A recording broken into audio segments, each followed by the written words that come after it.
এ দুনিয়ার মুসলমান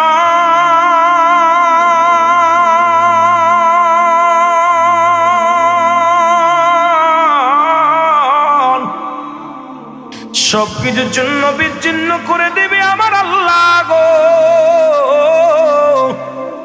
আল্লাহ বলেন কুল্লু মান আলাইহা ফান, জোরে বলো আল্লাহু আকবার। আল্লাহ বলে বান্দার এই জমিনটা আমি রাখবো না, এই জমিনের মধ্যে যা কিছু আছে চূর্ণ বিচ্ছিন্ন করে দিব। এই জমিনের মধ্যে যত মাটি আছে সমস্ত মাটিগুলো পুড়ে পড়ে যাবে তামা। হে সুনামগঞ্জের মুসলমান শুনে লও গো, এই জমিনের মধ্যে যত মাটি আছে সমস্ত মাটিগুলো পুড়ে হয়ে যাবে তামা। গত বছর এসেছিলাম সুনামগঞ্জের জমিনে ত্রাণ দেওয়ার জন্য, দেখি মানুষ পানির মধ্যে সাঁতার কাটে। বড় আশ্চর্য হয়ে গেছিলাম দেখি, আরে মরা মানুষের লাশ দেখেছিলাম কলা গাছের মধ্যে বাসাইয়া কাগজের মধ্যে লিখে দিচ্ছে, যদি কোনো হৃদয়বান মানুষ থাকেন গো আমার বাবা জানের দেহখানা মাটি খালা করবেন। এই মানুষটা মাটি দেওয়ার মতো জায়গা আসিল না, পানি আর পানি, রাস্তাঘাট পানির মধ্যে আপনাদের কাল্লা পরীক্ষা করেছিল। ও মুসলমান শুনে নাও, আমার আল্লাহ কয় এই জমিনের সমস্ত পানিগুলো পুড়ে হয়ে যাবে ছাই। আল্লাহু আকবার বলেন না। এই জমিনের পানিগুলো পুড়ে হয়ে যাবে ছাই। কিচ্ছু বলতে কিচ্ছু যেদিন থাকবে না সেদিন থাকবে আমার আল্লাহ। আল্লাহ কয় বান্দারে যেদিন আমি থাকবো আমার নবীর ভালোবাসা নিয়া।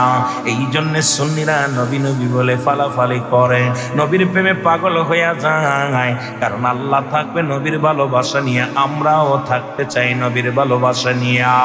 এ সুনামগঞ্জের মানুষ শোনো, কত পানি আসলো, সেই পানিগুলো পুড়ে হয়ে যাবে ছাই। পৃথিবীর 3 ভাগ পানি 1 ভাগ মাটি। আল্লাহ কয় মাটি পুড়ে হবে তামা, এই জমিনের পানিগুলো পুড়ে হয়ে যাবে ছাই। যেদিন কিচ্ছু বলতে কিচ্ছু থাকবে না, থাকবে শুধু আমার আল্লাহ।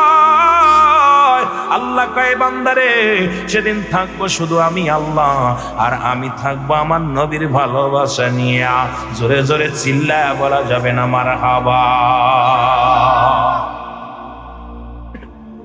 আল্লাহ থাকবো নবীর ভালোবাসা নিয়ে, আপনারা কার ভালোবাসা নিয়ে থাকবেন? কথা কয় না, কার ভালোবাসা? নবীজির ভালোবাসা নিয়ে। সব কিছু চূর্ণ বিচ্ছিন্ন করে দিবে কে? আরো জোরে বলেন কে? আল্লাহ। এত পানি কই যাবে? সব পানি পুড়ে ছাই হয়ে যাবে। রান্না করে মহিলারা লার্কি দিয়ে, এটি কয়লা হয়ে যায়, ছাই হয়ে যায়। তদ্রুপ পানিগুলো পুড়ে ছাই হবে, জমিনের মাটিগুলো পুড়ে হবে তামা। যেদিন কিচ্ছু থাকবে না। এত বাড়াবাড়ি, গায়ের জোর, ফেরাউন নমরুদ, কারণ যারা খোদাই দাবি করেছিল কেউ নাই, আপনিও থাকবেন না আমিও থাকবো না। এখন শুধু শ্বাসটা বাইর হয়ে গেছে। সকালবেলা রুহুল আমিন সিদ্দিকের লাশ, তাই অমুক ব্যক্তি রাত 12টার সময় ইন্তেকাল করেছে, ইন্না লিল্লাহি ওয়া ইন্না ইলাইহি রাজিউন। মরহুমের জানাজা কি হলো? মরহুমের জানাজা ঈশান নামাজ বাদ বা মাগরিবের নামাজ বাদ, জোহরের নামাজ বাদ মসজিদের সামনে অনুষ্ঠিত হবে। এই হলো আপনার আমার জিন্দেগিটা। এর জন্য কত অন্যায় অপরাধ করতেছি, কত জুলুম করতেছি, কত মানুষকে কষ্ট দিতেছি, হক না হক কথা বলতেছি, সম্পদের জন্য বাড়াবাড়ি করতেছি। আমার যুবক বন্ধুরা, আল্লাহ আমাদেরকে, আজকে আমার সবচেয়ে বেশি ভালো লাগতো যুবকদের দেখে। আমার ভাইরা, এই দুনিয়া ছেড়ে চলে যাব, বুড়া হয়ে মরবো, কেউ গ্যারান্টি দিতে পারবো? জোরে বলেন পারবো? গ্যারান্টি নেই। বুড়া হয়ে মরবো, কেউ গ্যারান্টি দিতে পারবো না। আজকে এখান থেকে বাড়ি ফিরে যেতে পারবো কেউ বলতে পারি? কেউ বলতে পারি না। আল্লাহ কখন ডাক দিবে চলে যাব, ঠিক না? এ পৃথিবী দেখতে সুন্দর, মায়া ভরা ঘর।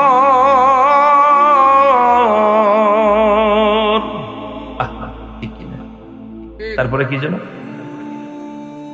যাইবা আকাশ, কি যেন ভুলে গেছি, বলি না তো, এই জন্য ভুলা যাই, কথা বলছেন। এই দুনিয়ায় এমনই একটা মায়ার ঘর, এটা যে কোনো মুহূর্তে মায়ার বাঁধনে পড়ে কত অন্যায় অপরাধ করতেছি, কিন্তু আসবা একা যাইবা একা, কিসের অহংকার? যদি কোন ঠিক কিনা, কিসের এত অহংকার? অহংকার করে লাভ আছে? আইসো একা যাইবা একা, কিসের অহংকার? কথাটা বালাই বলছে, যদিও গান গাইছে তবে কথাটা চিরন্তর সত্য। করল নাফসিন জায়গাতুল মউত, আল্লাহু আকবার বলো না।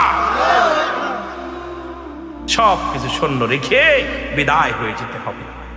আল্লাহু আকবার বলেন। একটু মহব্বতের সঙ্গে দুরূদ শরীফ পড়েন। আল্লাহুম্মা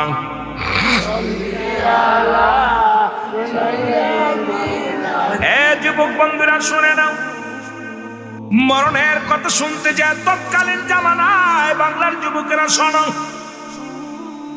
রাহমাতুল লিল আলামিনের কদমের মধ্যে একজন যুবক আসলেন, বলি ইয়া রাসূলুল্লাহ, ইয়া হাবিবাল্লাহ, নবী গো, আপনি আমারে তওবা করায়া দেন, কারণ আমাকে আল্লাহ যেন মাফ করে দেয়, আমার আল্লাহ যেন আমারে ক্ষমা করে দেয়। জোরে বলো আল্লাহু আকবার।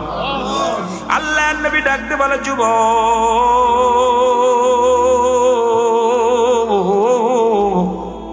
তুমি তওবা করো, অনুশোচনা করো, তওবা করো, তওবাকারীর গুনাহ আমার আল্লাহ মাফ করে দেয়। যুবক কান্দার বলে, নবী গো, এই পৃথিবীর মধ্যে আমি এত বড় পাপী,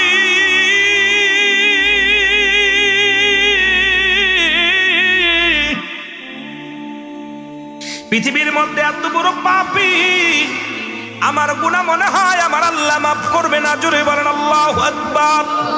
আর একটু জোরে জোরে চিল্লায় বলেন আল্লাহু আকবার। আল্লাহ নবী বলে, যুবক রে, কিয়ামত পর্যন্ত তওবার দরজা খোলা থাকবে, তুমি তওবা করো, তওবাকারীকে আল্লাহ ভালোবাসে। জোরে বলেন মারহাবা। আর একটু জোরে জোরে চিল্লায় বলেন মারহাবা। যুবক বলেন, নবী গো,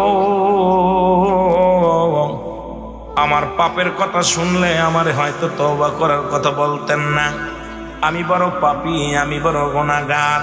আল্লাহর নবী ডাকতে বলে, যুবক তুমি কি অপরাধ করেছ গো? যুবক বলে, মায়ের নবী গো, আপনি জানতেন মক্কা মদিনায় মানুষের কবর থেকে কাপনের কাপড় হারায় যেত। জোরে বল আল্লাহু আকবার। যুবক বন্ধুরা অনেক এসেছেন, এই জন্য যুবকদের একটু ওয়াজ করে আসি, তারপরে আবার কবর আসরের দিকে আমি যাই না মুসলমান।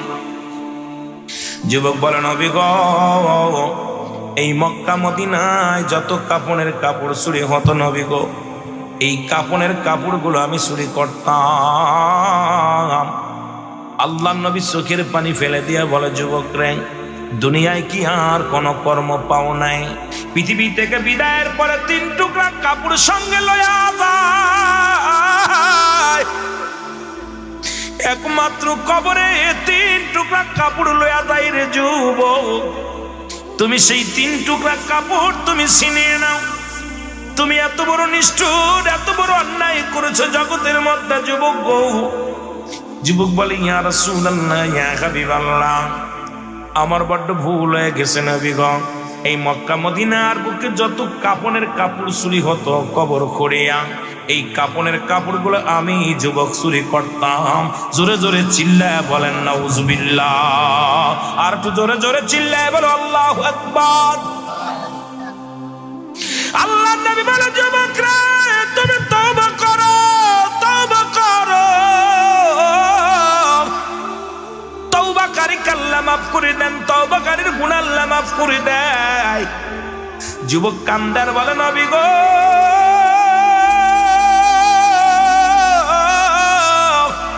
আমার মন বলে আমি যুবক জীবনে ক্ষমা পাবো না, আমি যুবক রে, আমার আল্লাহ মাফ করবে না।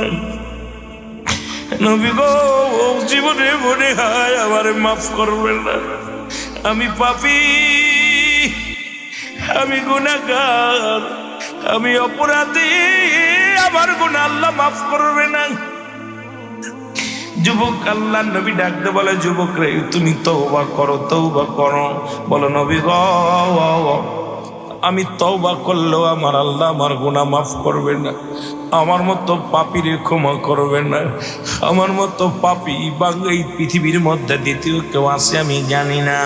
আমার নবী কয়, যুবক আর কান্দিস না, না কান্দিয়া মৌলার কাছে দরখাস্ত কর, আমার আল্লাহ তোরে মাফ করে দিবে। জোরে বলো আল্লাহু আকবার। আরে আমি পাপী অপরাধী, মৌলা তোমার দয়া চাই বলে না আমি।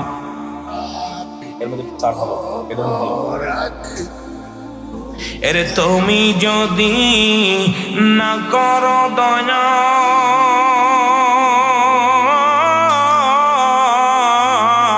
আমার হবে কি উপায়? আমি পাপী অপরাধী, মৌলা তোমার দয়া চাই বলে না আমি পাপী অপরাধী, আল্লাহ তোমার দয়া। এ দুনিয়ার মুসলমান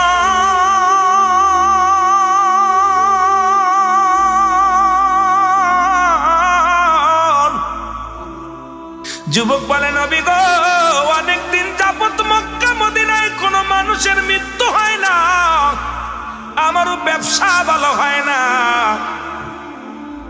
1 মাস যাবত মক্কা মদিনায় কোনো মানুষ মরে না, আমি যুবক কাপড়ের কাপড় চুরি করতে পারি না। নবী গো, হঠাৎ শুনতে পায় মহল্লার এক সুন্দরী মারা গেছে। এই মহল্লার মধ্যে এক ধনীর দুলালি মারা গেছে। নবী গো, শুনিয়া আমি গেলাম, সেখানে গেলাম, তার জানাজায় শরীক হলাম, তার কাপনের শরীক হলাম। তার মৃত্যু যখন তার লাশ দাফন করলো, দাফনে আমি শরীক হলাম। অপেক্ষা আছি কখন রাত হবে, কখন কাপনের কাপড় চুরি করব। সব মানুষ যখন ঘুমায় গেল, রাত নির্জন হয়ে গেল। নবী গো, আমি আস্তে আস্তে গরস্থানে গেলাম। গরস্থানে যাইয়া মাটিগুলো সরায় ফেললাম। সরায় আমি উপরের থেকে সামিয়ানা সরাইয়া ওই কবরের ভিতরে ঢুকলাম। ঢুকে ওই মেয়েটার গায়ের কাপড়গুলো আমি খুলে নিলাম। ওই মেয়েটার 3 টুকরা কাপড়ের কাপড় আমি খুলে লইয়া যখন কবর থেকে উঠতেছিলাম, নবী গো, হঠাৎ আমার জন্য কে যেন ডাকতে বলে ভিতর থেকে, যুবক, সারা জীবন তুমি কাপড়ের কাপড় চুরি করছো, একবার টাকা দেয় তার কবরে ঢুকছে বিশ্ব সুন্দরী। যুবক রাজকন্যায় কর, জিনা কর, জিনা কর, তোরে কেউ বাধা দিবে না, তোরে কেউ বারণ করবে না। আল্লাহর নবী গো, ওই যুবতীর মুখের দিকে যখন আমি তাকাইলাম, যখন আমি তার যুবতীর মুখের দিকে তাকাইলাম, সঙ্গে সঙ্গে নবী গো দেখতে পাইলাম ওই যুবতীর চেহারা রূপ জৈবন দেখে আমি পাগল হয়ে গেলাম। ভিতর থেকে কে যেন বলে, যুবক জিনা কর, জিনা কর। সঙ্গে সঙ্গে আমি অন্যায় করা শুরু করলাম। নবী গো, জিনা হয়ে গেল। ইয়া রাসূলুল্লাহ, ইয়া হাবিবাল্লাহ। এরপরে আমি কবর থেকে ওঠার সময় যখন কাপনের কাপড় নিয়ে যখন উঠতেছিলাম গো, কে যেন চিৎকার মেরে ডাকতে বলে, যুবক, আজকে আমি দুনিয়া থেকে বিদায় লয়ে গেছি গো, তুমি আমার সাথে অন্যায় করলা, আমার সাথে তুমি অন্যায় করলা। আমি আল্লাহর আদালতে মামলা দিলাম, তোমার একদিন দুনিয়া থেকে বিদায় হওয়া লাগবে। আমি আল্লাহর আদালতে মামলা দিলাম, আমার আল্লাহ যেন কোনোদিন তোমারে ক্ষমা করে না। আজকে তুমি আমার সতীত্ব নষ্ট করলা, আমার সাথে তুমি জিনা বিচার করলা। আমি কবর থেকে তোমার বাধা দিতে পারলাম না, তোমাকে ঠেকাইতে পারলাম না। আমি আল্লাহর আদালতে মামলা দিলাম, আমার আল্লাহ যেন কোনদিন তোমারে ক্ষমা করে না। জোরে জোরে চিল্লায় বলা যাবে না আল্লাহু আকবার। আল্লাহর নবী শুনে বলে, যুবক রে, তুমি দূর হয়ে যাও, আমার কদম থেকে দূর হয়ে যাও। 1 মিনিট আর কদমের মধ্যে তোমার জায়গা নয়। বলে, নবী গো, আপনার কদম থেকে আমি কই যাব? যাওয়ার জায়গা না। ইয়া রাসূলুল্লাহ, ইয়া হাবিবাল্লাহ, নবী গো,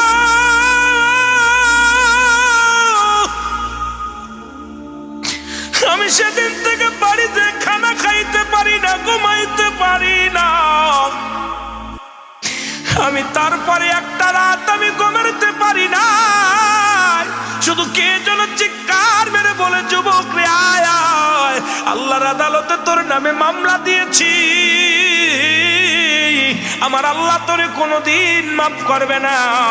জোরে জোরে চিল্লায় বলা যাবে না আল্লাহু আকবার। আমি পাপী অপরাধী, মওলা তোমার দয়া চাই, বলে না আমি পাপী মওলা তোমার দয়া, তুমি যদি না করো দয়া,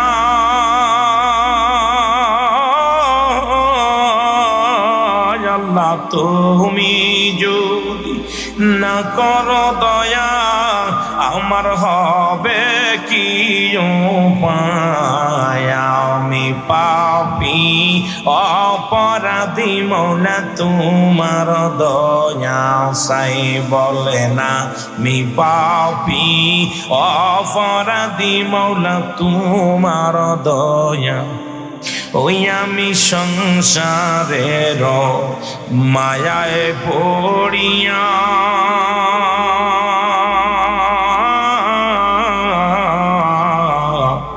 কত অপরাধ করছি গো মওলা, নিজেও জানি না। আমি কোন দিন জল পর্বতরা, আমি কোন দিন জল পর্বতরা, হিসাব দিতে পারব না। আমি পাপী অপরাধী, মওলা তোমার দয়া চাই, বলে না আমি পাপী অপরাধী, মওলা তোমার। এ দুনিয়ার মুসলমান,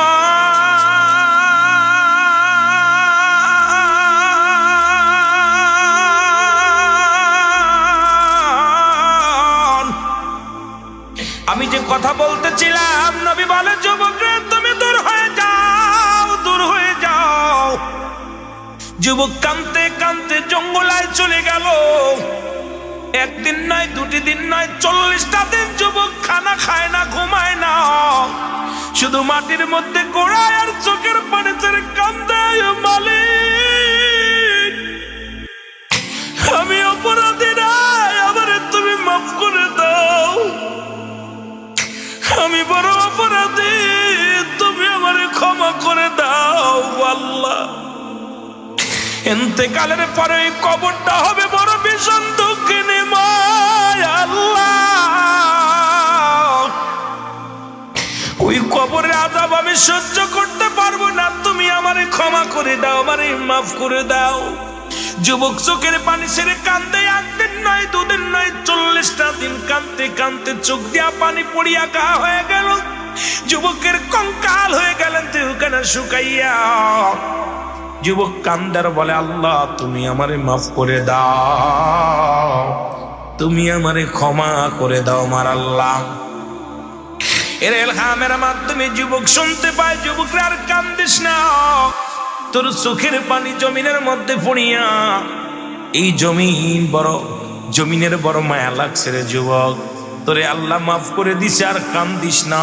তোর চোখের পানি পড়িয়া তোর মুখের মধ্যে ঘা হয়ে গেছে, বুকের মধ্যে ঘা হয়ে গেছে, শুধু কবরের ভয়, মরণের ভয়। আল্লাহ তোরে মাফ করে দিছে, যা রাহমাতুল লিল আলামিনের কদমের মধ্যে যা। এরে আমার নবী যেন তোরে তওবা করায়া দেয়। এবার নবীর কদমের মধ্যে চলে আসলেন। নবী বলে, যুবক রে তুমি আবার কেন আমার কদমের মধ্যে আইছ? নবী বলার সঙ্গে সঙ্গে যুবক বলি, ইয়া রাসূলুল্লাহ, ইয়া হাবিবাল্লাহ, আপনি যদি আপনার কদম থেকে আমারে বিতাড়িত করে দেন, যদি আপনার কদম থেকে আমারে দূরে সরাইয়া দেন, ইয়া রাসূলুল্লাহ, পৃথিবীর আদালতে আমি আল্লাহর কাছে ধরা পড়ে যাব। আমার যাওয়ার জায়গা নাই, বলার জায়গা নাই। ইয়া রাসূলুল্লাহ, ইয়া হাবিবাল্লাহ, আপনি আমাকে মাফ করে দেন। আমার নবী তাকায় দেখে যুবকের গায়ে মুখের গোস্তগুলো খসে খসে পড়তেছে। যুবকের চোখের পানি পড়িয়া বুকের গোস্তগুলো খসে খসে পড়েছে, গায়ের গোস্তগুলো খসে খসে পড়েছে। আরে জিবরিল আমিন ডাকতে বলে, নবী গো নবী। ওই যুবকের কান্না জমিন সইতে পারে না, ওই যুবকের কান্না আসমান সহ্য করতে পারে নাই। আপনি ওরে মাফ করে দেন, আমার মাওলা মাফ করে দিছে। আরে যুবক বন্ধুরা, আমার নবী যে তওবা করায়া দিছে, আল্লাহ তারে মাফ করে দিছে। এ তো গেল নবীর জামানার মানুষ। আর বর্তমান জামানে আমার যুবক বাজারের জান্নাতের বাগানে আসছে। অত্যন্ত খুশি লাগছে আজকের ময়দানে যুবকদের দেখিয়া। যে দেশে মুসলমান ঢাকা মর্গে জিনা হয়, এর মক্কা মদিনায় কবরে জিনা হয়েছিল শুনেছি রে মুসলমান। এখন বাংলাদেশে ঢাকা মেডিকেলে হাসপাতালে জিনা হয়। এখন বর্তমান মুসলমান চট্টগ্রাম মেডিকেল কলেজ, বাদান মেডিকেল হাসপাতালে মর্গের মধ্যে জিনা হয়। এখন আমরা বাংলাদেশে 90% মুসলমান থাকতে বাংলার জমিনে আমাদের মা বোনদের মৃত্যুর পরে যাদের সঙ্গে ইজ্জতের হানি হয়, এই দেশের গজবের দিয়া শেষ করে দিত আমার আল্লাহ।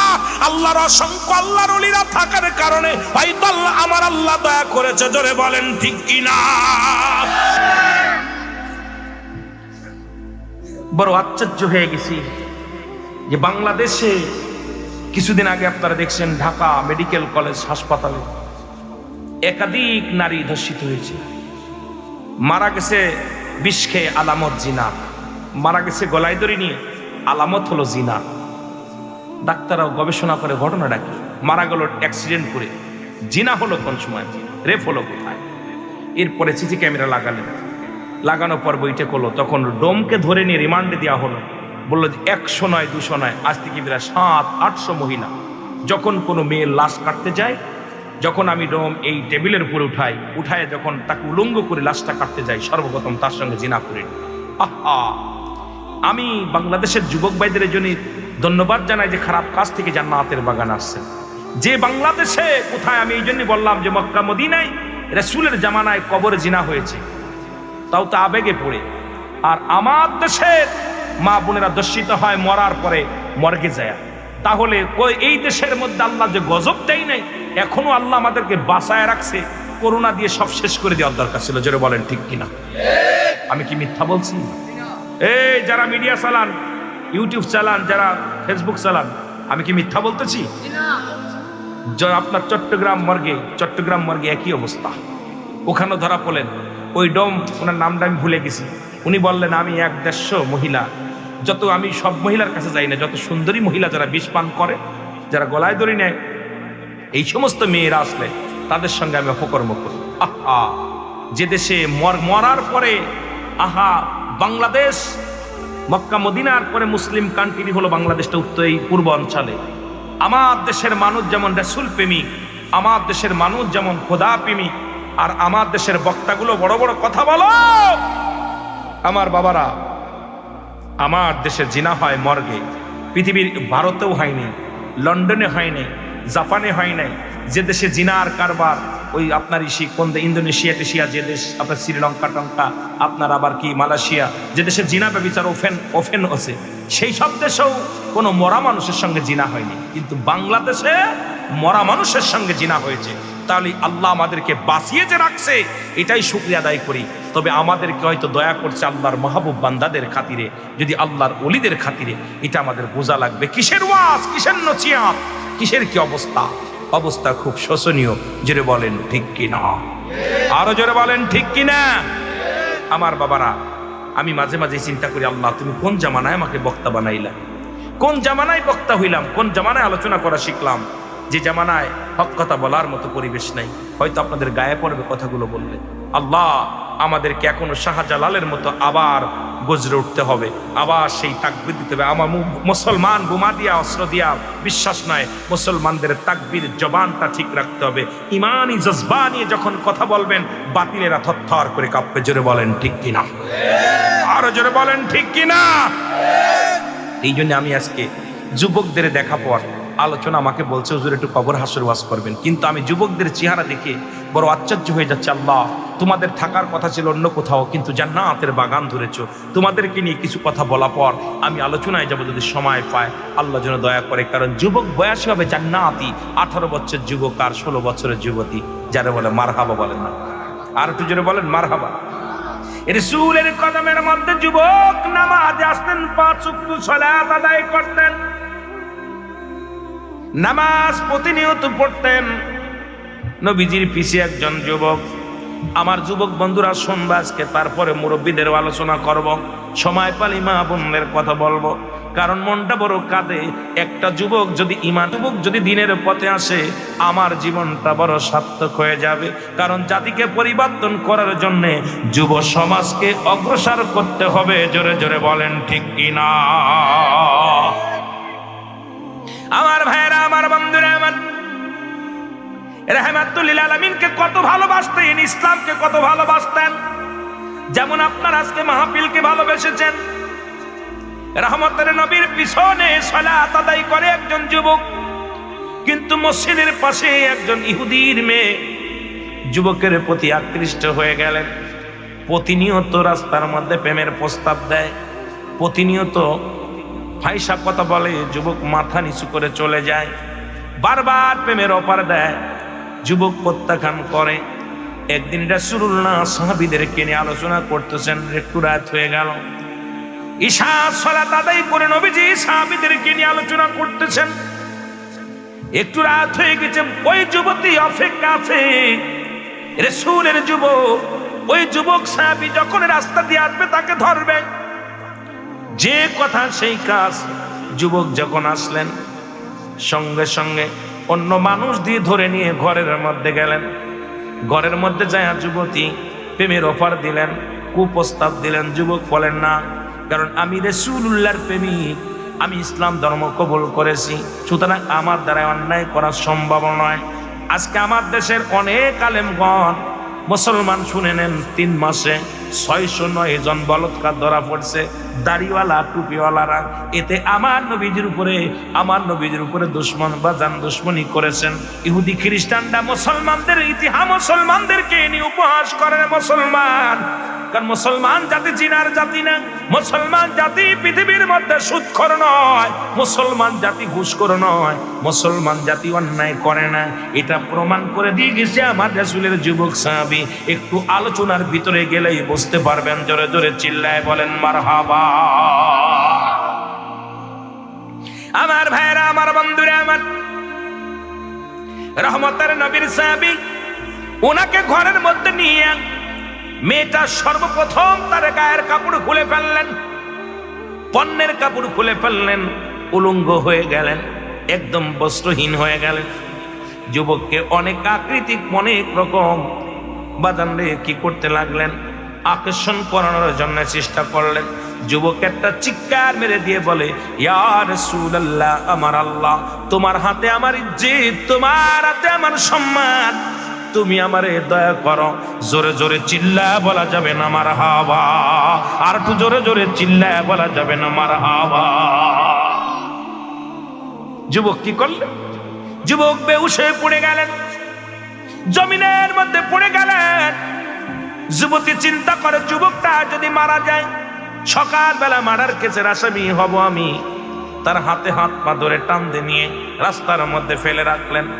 ফজরে আদান হলো, সাহাবীরা নামাজ আদায় করলেন।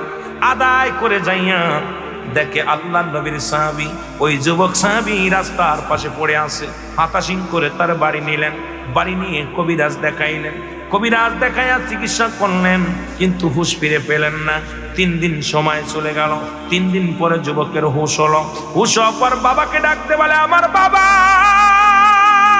বাবা গো, আমাকে 1 টুকরা কাগজ দাও, একটা কলম দাও। 1 টুকরা কাগজ নিলেন, কলম নিলেন। এই কাগজটার মধ্যে লিখলেন, বাবা, আমি তোমার কলিজার টুকরা সন্তান। আল্লাহ ডাকতে বলেন কাগজের মধ্যে, আমার বাবা যান, আমি আপনার হক আদায় করতে পারলাম না, বাবা গো, আমাকে আপনি মাফ করে দিবেন। আমি আপনার কলিজার টুকরা সন্তান হয়ে আপনার কাছে ক্ষমা চাই। আমি মারা যাব, মারা গেলে বাবা গো এই দুনিয়ার কোন মানুষকে আপনি জানাবেন না, আমার কাপন আপনি করাইবেন, আমার দাফন আপনি করাইবেন, এমন কি কোন গোরস্থানে আমার মাটি দিবেন না, আমার এই ঘরের মধ্যে লুকায় রাখবেন, আমার কবরটা দিবেন আমার ঘরের মধ্যে আমার আব্বাজান। এই কথা বলা পর রাতের অন্ধকারে যুবক মারা গেলেন, যুবকটা মারা গেলেন, দুনিয়া থেকে বিদায় হয়ে গেলেন। আল্লাহর নবী 5টা দিন অতিবাহিত হয়ে গেল। নবীজি ডাকতে বলে আমার সাহাবীরা রে, আমার যুবক সাহাবী আজ 5টা দিন আমি দেখি না, কোথায় গেছে? সাহাবীরা বলে ইয়া রাসূলুল্লাহ, ইয়া হাবিবাল্লাহ, নিশ্চিত সে দুনিয়ার কোন প্রেমে পড়ে গেছে, না হয় কোনো মেহমান বাড়ি গেছে। আমার নবী কয় যাও তোমরা খবর নাও।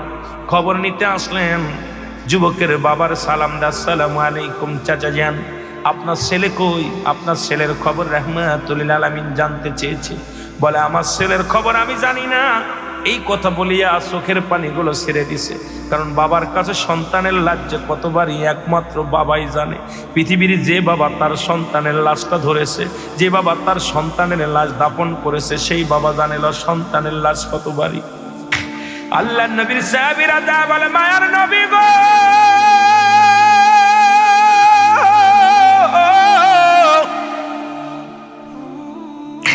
আপনার যুবক সাহাবীর খবর তার বাবা দিতে পারে নাই, জানে নাই।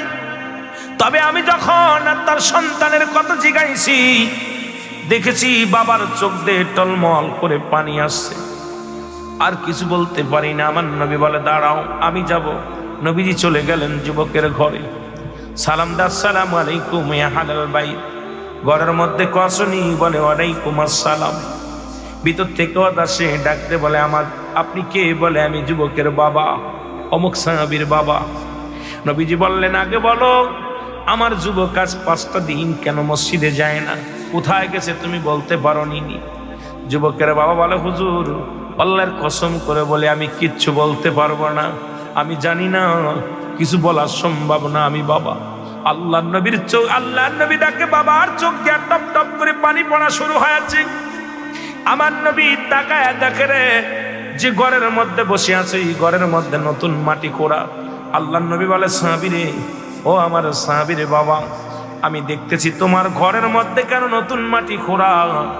বলে ইয়া রাসূলুল্লাহ, ইয়া হাবিবাল্লাহ, আমি আর আপনার কাছে লুকায় রাখতে পারলাম না। ওই নতুন মাটি খোঁড়া দেখছেন, ওখানে আপনার সাহাবী আমার কলিজার টুকরা সন্তানের চিরবিদায় করে শোয়ায় রাখছি।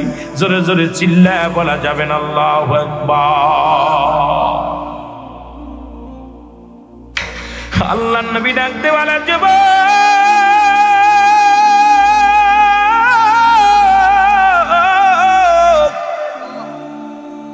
তুমি আমি নবীর এত ভালোবাসতাম, আমিও তোমার ভালোবাসতাম। যুবকের বাবারে আমার সাহাবী মারা গেছে, তুমি আমার খবর দাও নাই কেন? তুমি খবর দাও নাই কখন মারা গেছে, কিভাবে মারা গেল? বলো হুজুর আমি আপনার কোনো জব আমি দিতে পারবো না, তবে মৃত্যুর আগে একখানা চিঠি লিখে থুয়ে গেছে, চিঠিখানা একমাত্র আমার কাছে সম্বল। নবী রাতে চিঠিখানা নিয়ে আসলেন।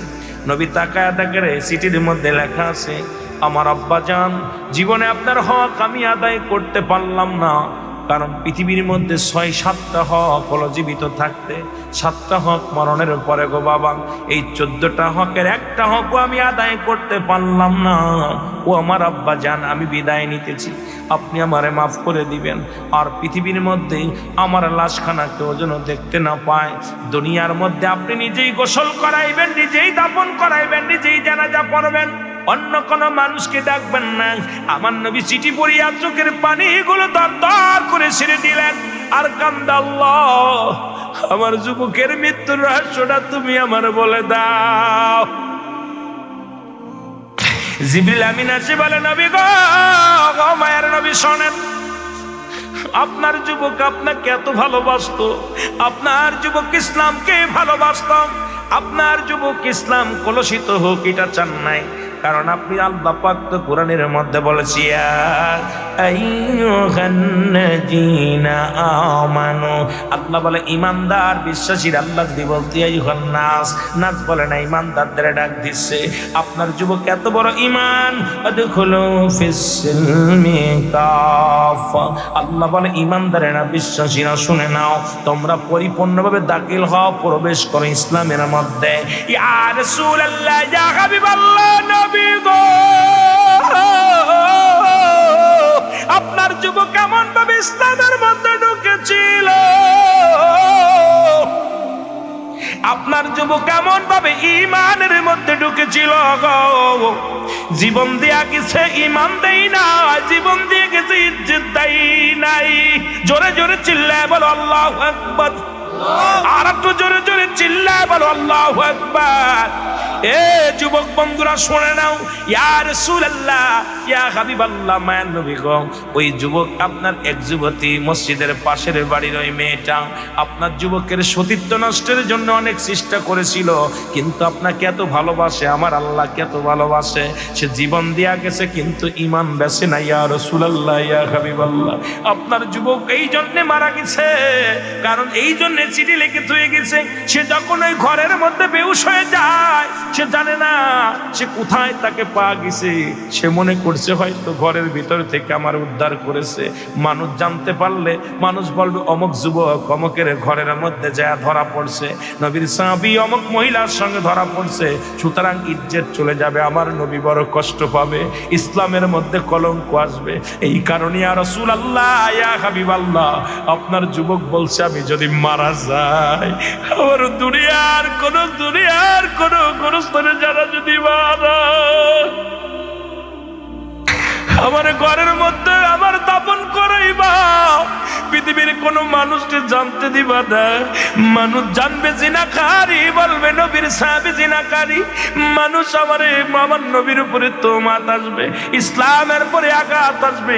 এই কারণে ইয়া রাসূলুল্লাহ, ইয়া হাবিবাল্লাহ, যুবক নিজেকেই নিজে শেষ করে দিছে। ইয়া রাসূলুল্লাহ, ইয়া হাবিবাল্লাহ, আমার নবী কান্দে আর বলে আল্লাহ, আমার যুবক আমাকে এত ভালোবাসে, তোমার ইসলামটাকে এত ভালোবাসে, আল্লাহ ইসলামের কলঙ্ক হোক, ইসলামের দুর্নাম হোক, ইসলাম যেন কলুষিত না হয়, যার কারণে জীবন দিয়া প্রমাণ করে দিয়ে গেছে, জীবনে ইজ্জত দেই না, জীবনে কোনোদিন তার সতীত্ব নষ্ট করে না। আল্লাহ তুমি আমার যুবককে কেমন রাখছো? জিবরিল আমিন বলে ইয়া রাসূলুল্লাহ, ইয়া হাবিবাল্লাহ, আপনার যুবক জান্নাতের মধ্যে ঘোরাঘুরি করে, জোরে বলেন মারহাবা। ওরে প্রেমের ডুরি বান্দরে মদিনার শানে, বলো প্রেমের ডুরি বান্দরে এর মানুষ বানাইল আল্লাহ প্রেমের কারণে, বলো মানুষ বানাইল আল্লাহ, আইরে প্রেমের তরি বান্দরে মদিনার শনে, বলো প্রেমের তরি বান্দরে এই আল্লাহ বানাইল বহু জাতি,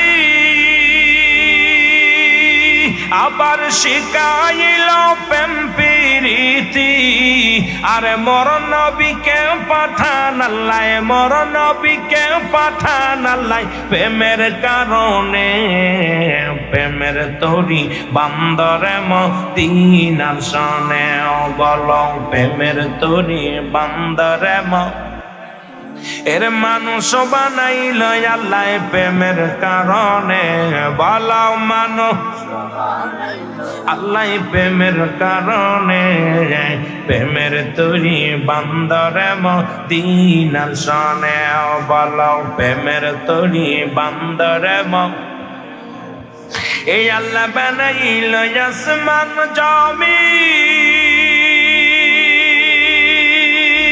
আর বানাইল রাত্র আর দিন, আর মর নবীকে পাঠান আল্লাহ, মর নবীকে পাঠান আল্লাহ, প্রেমের কারণে, প্রেমের তরি বান্দরে মদিনার শনে, বলো প্রেমের তরি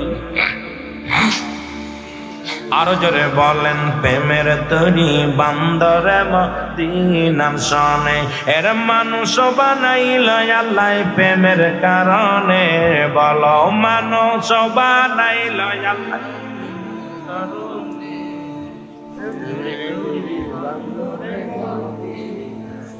বাবার একটু মহব্বতে বলা যাবে না, প্রেমের তরি বান্দরে এই আল্লাহ বানাইল বহু জাতি, আবার শিখাইল প্রেম প্রীতি। মর নবীকে পাঠান আল্লাহ, মর নবীকে। প্রেমের তরি বান্দরে মদিনার সনে, বলো প্রেমের তরি বান্দরে এ দুনিয়ার মুসলমান,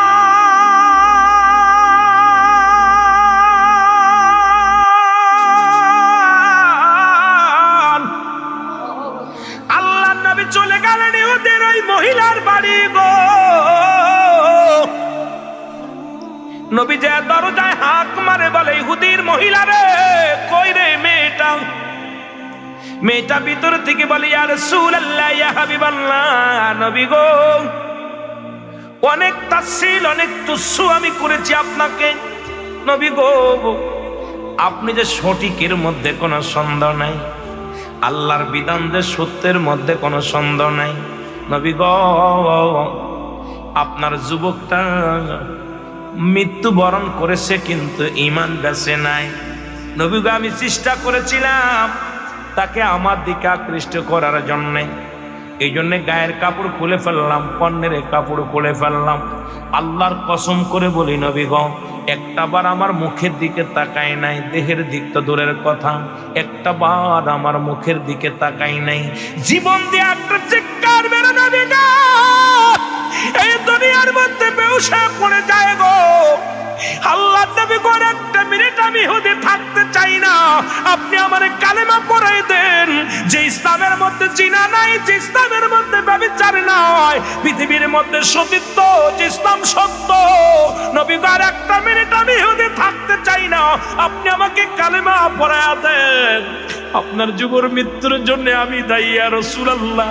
আমি তার রূপ যৌবন দেখে পাগল হয়ে গেছিলাম, তাকে চেষ্টা করেছিলাম আমার দেহ দেখাইয়া তারে আমি জিনার কাজে লিপ্ত করব, কিন্তু পারি নাই। আপনাকে এত ভালোবাসে, আল্লাহকে এত ভয় পায়, এই দুনিয়ার মধ্যে কবরকে ভয় পায়, জাহান্নামকে ভয় পায়। ইয়া রাসূলুল্লাহ, ইয়া হাবিবাল্লাহ, আপনি আমাকে কালেমা পড়ায়া দেন, আমি যেন মুসলমান হয়ে মরতে পারি। আমি আর একটা মিনিটও মুসলিম থাকতে চাই না। নবী কালেমা পড়ায়া দেয়, লা ইলাহা ইল্লাল্লাহ।